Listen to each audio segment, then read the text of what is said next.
My name's Gary Trindle. I'm a field officer for the Aboriginal Legal Service. We're the go-between person, always the go-between between the solicitors and the clients, the police and the clients, the court and the clients. We're also there to make sure that everybody's treated fair and above board. Gary Trindle is on the road. The court circuit in the central west of New South Wales is back in Coonabarabran. No sooner than he hits town, Gary is tracking down clients of the Aboriginal Legal Service, the ALS. Our people have to understand exactly what's going on. They have to be told in well, some people have to be told in triplicate. You know, our lawyers explain things to them, and then they come to me and say, "What was the lawyer talking about?" I've got no idea what the lawyer was talking about.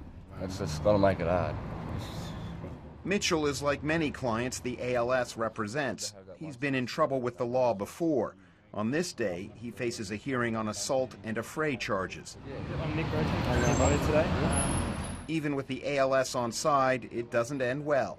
Mitchell received an 18-month sentence. The maximum was 5 years.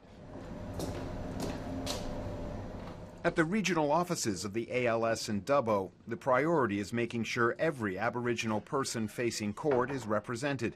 But managers are bracing for federal budget cuts that they say will make that impossible. In New South Wales and the ACT, up to 17% of the budget could be lost on July 1st. There is no fat on the bone for us to cut without cutting frontline services.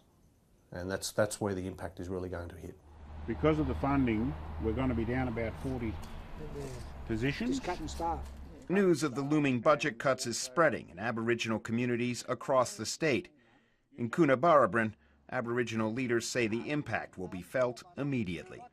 And I don't know what our people are going to do, because from the start you see the face, you see Gary, you know that you can go and talk to Gary and you can talk to him in our language, in our blackfella language, instead of all the jargon. And then you feel safe, and you know that you're going to be supported by a very good lawyer. Roderick Rutley and Jason Russell have long legal histories. Both have served time in custody, and both say the ALS has been a lifeline.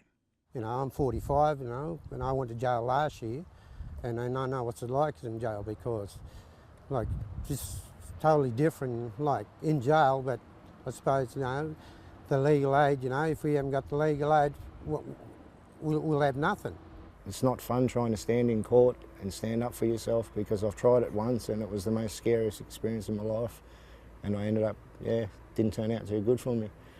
But if I did have that Aboriginal liaison help there, it would have been good.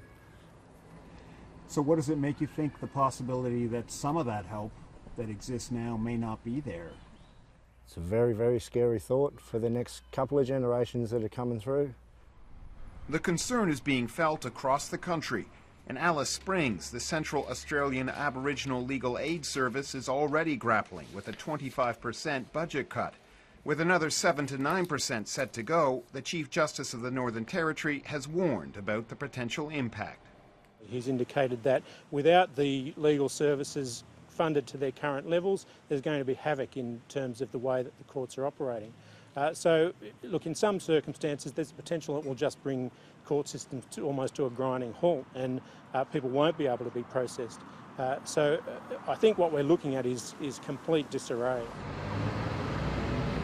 Back in Coonabarabran, across from the courthouse and the busy truck route linking Melbourne and Brisbane, is the modest accommodation of the ALS lawyers who cover this part of New South Wales.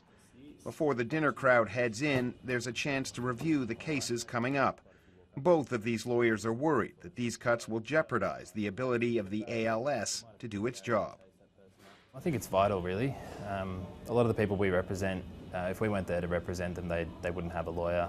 I'm scared that there's going to be one type of justice for people who live in metropolitan Sydney and another type of justice for people who live in remote communities in remote New South Wales. And that's not, in my opinion, a perfect legal system. It's far from perfect, and it's just not acceptable. One of the biggest concerns here is that the first thing to go will be ALS representation of clients who are accused of minor criminal matters.